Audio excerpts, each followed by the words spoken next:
Hi అండి, good evening అందరికీ. ఇది ఎస్టర్డే తీసిన వ్లాగ్ అండి. ఎస్టర్డే పిల్లలకి లంచ్లోకి చిక్కుడుకాయ కర్రీ, దానికి ఉల్లిపాయలు టమాటాలు ముక్కలు చిన్న చిన్న ముక్కలు కోసుకొని ఉంచుకున్నాను. చిక్కుడుకాయలు చిన్న చిన్న పీసెస్ కట్ చేసి ఉంచుకున్నాను. పేపర్లో పెట్టి ఆయిల్ వేసి, ఆయిల్ మరగగానే ఉల్లిపాయలు వేసి అవి వేగగానే చిక్కుడుకాయలు టమాటాలు అన్నీ వేసి చేయాలి. మా వీడియోస్ నచ్చితే లైక్ చేయండి, షేర్ చేయండి, సబ్స్క్రైబ్ చేసుకోండి. చిక్కుడుకాయలు రేట్ తగ్గిపోయిందిలేండి. ఇంకేంటండి, లైఫ్ ఏంటో అర్థం కావట్లేదు. ఎందుకు జీవిస్తున్నామో తెలియలేదు. ఏది సాధించలేదు, ఏది చెందలేదు.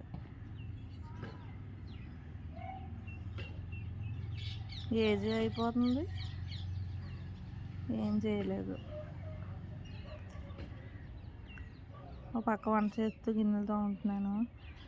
గిన్నెలు అసలు బద్ధకంగా ఉంటుంది, ఏ పని చేయాలనిపించట్లేదు. మనకి ఇష్టమైనవి దొరకకపోతే అంత ఇంట్రెస్ట్ ఉండదనుకుంటాను ఏ పని చేయాలన్నా. మా వీడియోస్ నచ్చుతున్నాయా? లైక్ చేయండి, షేర్ చేయండి, సబ్స్క్రైబ్ చేయండి. ఇద్దరు పిల్లలకి లంచ్ బాక్స్ పెట్టేశాను.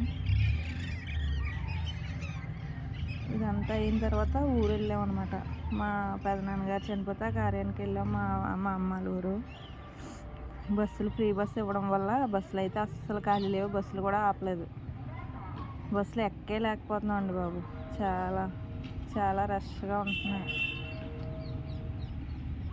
అప్పట్లో పండగలకి పబ్బాలకే బస్సులు ఖాళీ ఉండేవి కాదు. ఇప్పుడు మామూలు అప్పుడు కూడా అస్సలు బస్సులు ఖాళీ ఉండట్లేదు. ఇంకేంటండి, ఎక్కడికి వెళ్ళాలన్నా ఇబ్బంది అయిపోతుంది. అర్జెంట్ పని అయినా వెళ్ళలేకపోతున్నాం ఇప్పుడు ఫ్రీ బస్సుల వల్ల.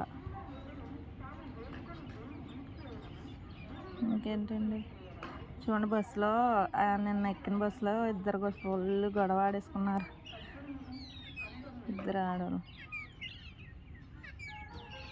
రోజుకి ఒక్క గొడవన్నా అవుతుందిలా అంటుందండి బస్సులోని.